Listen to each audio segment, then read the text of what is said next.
Hi, hello, welcome back to my channel. I have been a fan, a admirer, a slightly obsessed person of Illumicrate for the last couple of years. Between them and Fairy, they have come out with some amazing special editions of books, and recently, as of October 2022, I am subscribed to them, which obviously means that every month I get a box of goodies. I'll have the Illumicrate playlist that I have existing at the moment linked up in the info cards for you to check out, and because of that I have acquired quite a few books and I need to start putting in the effort of reading them. I was actually quite good with the Whispering Dark, where I actually followed the Illumicrate reading schedule, but I am also doing that for another book, but I feel like they're actually currently behind. A and B, I just really need to power through them because I want to make them read, and if I don't like them, I want to get rid of them essentially. So this is kind of like a taste test, like how well does Illumicrate choose their books for me? Like, do their books work for me? Do they not? This is kind of a way for me to see if the subscription is worth it. At the moment I do have a box subscription, which means I get the book plus the goodies. I am maybe looking at going to a book only option in the future so I can save a little bit of money, because the items are really cool, don't get me wrong, but I only have so much room for stuff. The things I do like that they do is like the sword replicas, but how often do they do that? And I feel like some people might not be interested in collecting those, and I'm also like, how many of these can I collect? With that being said though, this video will focus on these three Illumicrate books that I have received. The first one being one of the most stunning editions I have seen of this book, and that is The Luminaries by Suzanne Dennett. At the time of this video, there is currently a read-along happening with Illumicrate. I finally actually got access to the Discord. I basically had to open a ticket with the bot, and I was like, okay, that's weird. But anyways, I am currently reading it. I'm on page 37. I'll give you my thoughts in a second. I do think they are kind of running behind with their read-alongs, so I may or may not be following the read-alongs for the next two books, or I might just power through them sooner rather than later. And the next one is Red Scholar's Wake by Alette de Baudard, I think is how you would say it. So this one is also another one. Once again, all these boxes will be linked in the info cards for you to check out if you're interested in seeing a little bit more in-depth views of these. So I actually got this edition damaged and they replaced it, but I now have like two copies that are sitting there because I don't get the other one back. I have two copies of this one, but this is the one I got in December. This one is a little bit I don't know so much about, but I'm interested in trying it out. Sci-fi isn't necessarily my strongest genre because I don't read a lot from it, so I'm not exactly well versed, but I am interested in giving this one a try. It is an LGBTQ++ book, so I'm definitely keen to give it a go. The last book in this vlog that I will be talking about is Godkiller by Hannah Kaner. This is the January box, the January book for 2023. Once again, linked in the info cards. This one I think I'm gonna love. I have a friend who read it, who read a pre-copy, which I also had, by the way. I just didn't get to it. I have heard really great things about it. This seems like a really quick read, so I'm hoping to squeeze it in quite soon actually. These are the three books that I will be reading throughout this vlog. I think I'm gonna try and do this kind of every 3 months and see how my tastes have evolved with Illumicrate, how Illumicrate has chosen their books, and I just think it would be fun. Now, talking about The Luminaries, which is what I'm currently reading along with the read-along, I am a bit behind. We're supposed to be on chapter 18 today, which is a good way in. I have like 70 pages of this to read, but what I can say is that the writing is very young in this. I know this is YA, and I think it's a little bit on the younger side of YA at this point in time. We follow Winnie Wednesday, which I hate the name, but it makes sense when you read the book. She wants to become a hunter or part of the Luminaries. At this point in time, we've learned that her family has been outcast because her father was from the opposing clan called the Dianas. Because of that, her family have been outcast and can no longer hunt, but Winnie has looked at the rules and she has realized that nowhere in the rules does it say that an outcast cannot perform in the trials, so she's going to try and attempt the trials. So far, I will say the writing is a bit janky. The reason why I say is because the author will start off with something and then immediately just jump to a different topic, and then at the next paragraph jump back to what she was initially saying. So we definitely learned that Winnie really wants to join the trials, and so far we've been presented with a mystery of some kind where there's some misinformation happening. But yeah, I will probably continue reading this today and give you my thoughts in a little bit. But so far, I'm really intrigued. Once again, this is absolutely stunning. I do think they will be doing another edition for the second book in the series. At least I hope so. But yeah, so far so good. Not too much to say because we're pretty much still in the beginning, but I'm hoping that when I do catch up to where we need to be today, I will have a little bit more to tell you.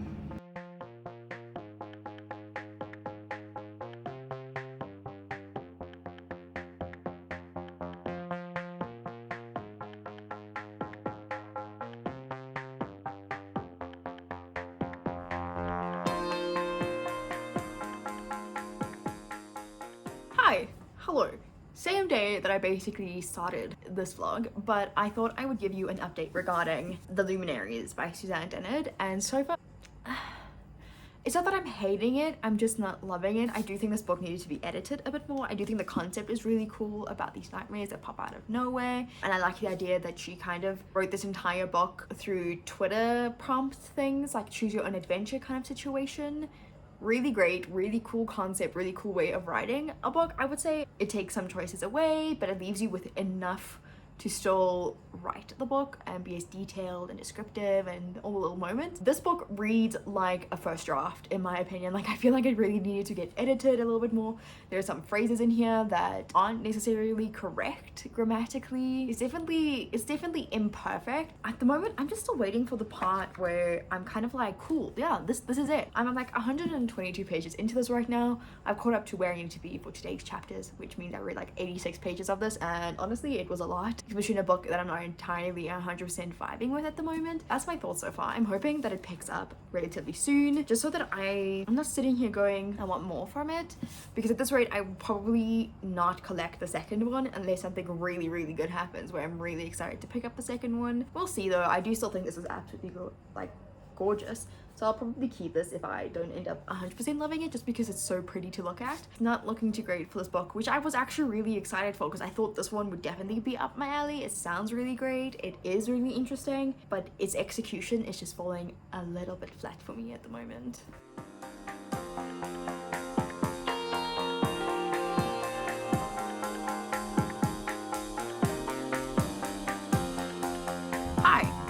I wanted to do a little bit of an update regarding The Luminaries by Suzanne Dennard. So I have finished this. So I've given this 3.5 stars. I do think that the whole entire premise of this book is so interesting. I think it's fantastic. I do think that it should have gone through more edits, like even just like story structure edits, sentence structure edits, like the works. I feel like the story could have been so much more than what it was if it just had the right editor. I hate to say that kind of thing because I know that's not always the case, but I really do think that in this case, a really strong-willed editor would have made this book amazing because the concept is there. The writing, I mean, I struggle to believe that this is the same author who wrote the Truth Witch series. Keeping in mind I've only read the Truth Witch, but still, that book was so luscious. The writing was incredible. This, I don't know what this was. This was like really insane to think that that's such an accomplished author who had a really natural skill for writing produced this. I really struggle to think that. I feel like it was someone else, and then she just, I don't know, maybe she was possessed. I don't know. I was very disappointed in the writing, considering that I have read from Suzanne Dennard before, and I loved it. I really enjoyed the writing, and this just wasn't the writing. I mean, seriously, not only was the writing very young and immature, I found like some of the things that were said could have been changed with like an edit, a proper edit. I think people were just getting lost in the hype of this book, which I very strongly disagree with. I feel like they really should have tried a little bit more with this one. This is a very gorgeous edition. I will be reading the next one in hopes that the story finds its ground a little bit more, that the writing matures. Our main character is 16 and this book is written like she's 12 or like 13, like very young in comparison to her 16 years of age, which is insane. I know like 16 probably seems like forever ago for me, but at this point, I don't think that this is what a 16-year-old sounds like. I mean, I didn't sound like that when I was 16. That being said, as I said, I will be continuing on reading the series. I'm hoping that the editions that do come out kind of match this one. It will be really stunning. But yeah, so far I'm very disappointed in this because I was actually really excited for this one. I thought it was really a really great premise, and now I've been let down. But yeah, that's what it is. So far, Illumicrate has done me slightly dirty. I'm not mad that I read this, but I would have prioritized something else. That being said, I'm currently reading Godkiller. Sorry, this is now without the cover. Once again, I'll have every Illumicrate thing linked in the info cards for you to check out. This is a really stunning hardcover. I really do like this. This is so like silky, and those are obviously the sprayed edges. So yeah, I really am enjoying this. I'm only like 48 pages into this so far. I was very interested to see that this doesn't have a US publisher, considering this is published by Harper Voyager, and Harper Voyager does have a US counterpart. I was very intrigued to see that, but they probably just didn't sell US rights. Sorry, I'm just like in love with this edition. So far, what can I tell you about the book? I think it's got a really interesting setup so far.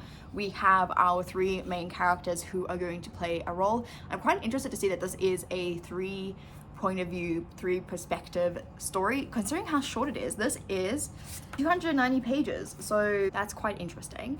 So far we've been introduced to all 3 characters on the cover.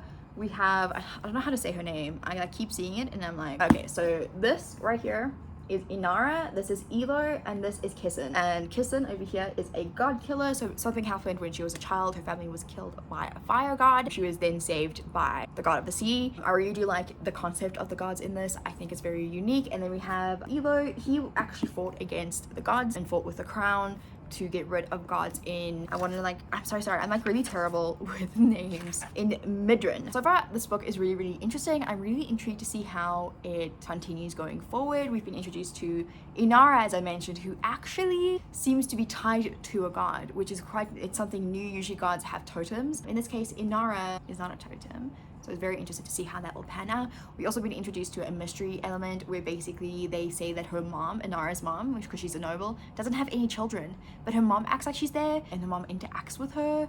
So I'm very interested to see how that mystery pans out in completion. And yeah, so I'm really excited to continue reading this. I'm following the read along. So today, I think we need to get to chapter like 12. So I just need to see that I think I need to get to like chapter 12 or something along those lines, which is a decent way into the book. Reading about 50 pages a day of this, which I'm really enjoying so far. But yeah, that's what I can say. So far, so good. Much better than the Luminaries went the first time around in terms of like how I found the beginning pages. Much stronger. I'm very excited to pick this one up. That's all you need to know. You'll be looped. You'll be kept looped.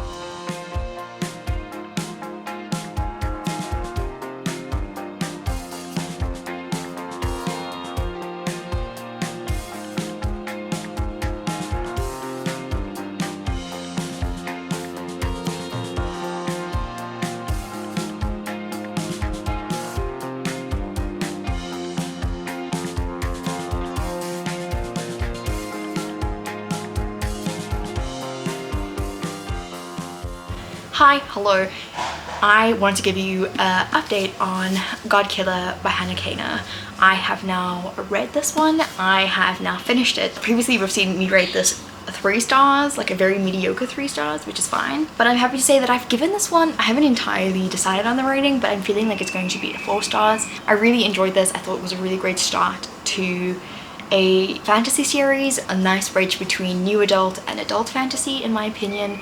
It kind of keeps some whimsical elements of young adult stuff, but definitely has the harsh language, the gory details of an adult fantasy. I will say that I kind of wish we had a little bit more world building taking place. I felt like by the end, I felt like something was missing for me in the world building aspect, but I really enjoyed the characters in this one. I definitely am a massive fan of them.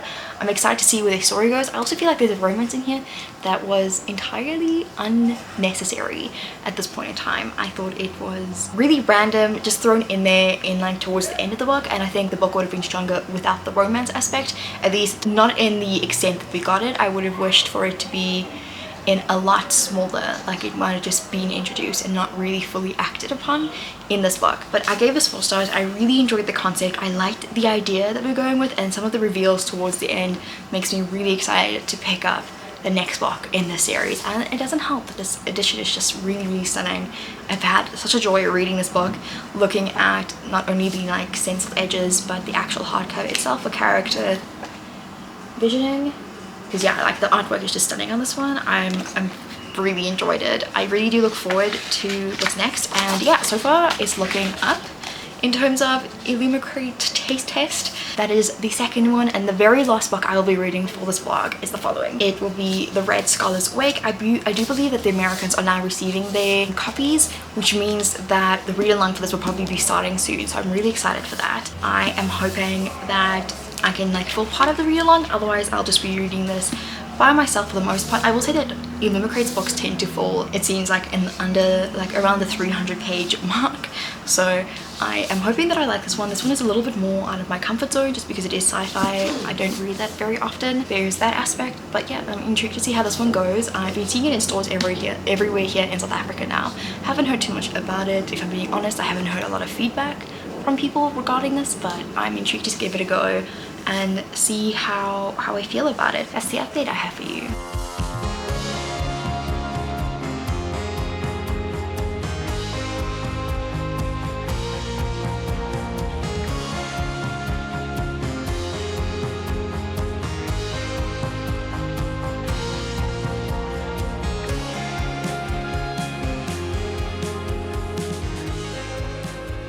So I have officially read, well, technically. I've read about 30 pages of the Red Scholar's Wake, and I've decided to DNF it. The concept is just a bit too weird for me to wrap my head around. I feel like we're just thrown into this world. Like there's not a lot of backstory. I would have preferred maybe like a prologue that explains a little bit more. Then we jump into the story as we know it like right now. But I have decided to DNF this one. I was very confused for the first 30 pages and I was like, I don't think I'm going to continue it. So that's kind of this one wrapped up and this vlog. So I think that basically concludes this video of ours, where I basically have done a Illumicrate taste test. I enjoyed, I have to like remember because it's been a while. I was okay with the luminaries. I DNF'd this one and I really enjoyed the other one. I can't remember, I'm so sorry, I'm terrible. I think I rate Godkiller for this one, which I gave like 4 stars to. Definitely not the strongest. I am finding that I like the fantasy more than what I'm liking the sci-fi at this moment. Keeping in mind this is the only sci-fi I've read and the fantasy right now is 1-to-1, where 1 is okay and 1 was better. This was a flat out DNF. So we're looking at the fantasy versus sci-fi. The fantasy is winning. For now, this is where I'm going to stop with this video. The next one will include the next following 3 months of books, which I'm pretty sure I am behind on. Yeah, I have 2 to read for the next Illumicrate taste test. So I hope that you enjoyed. Please let me know that if you have read these books, whether or not you've been subscribed to Illumicrate or not, what do you think? And if you are subscribed to Illumicrate, what is your ratio of books that you've liked versus what you haven't liked based on their picks? I'm a little bit confused by this pick just because I didn't think it was that strong, and if I look at the rating on Storygraph, it is also not very strong. It's got like a 3.17 rating, which is quite low. That's that. I will see you in the next one.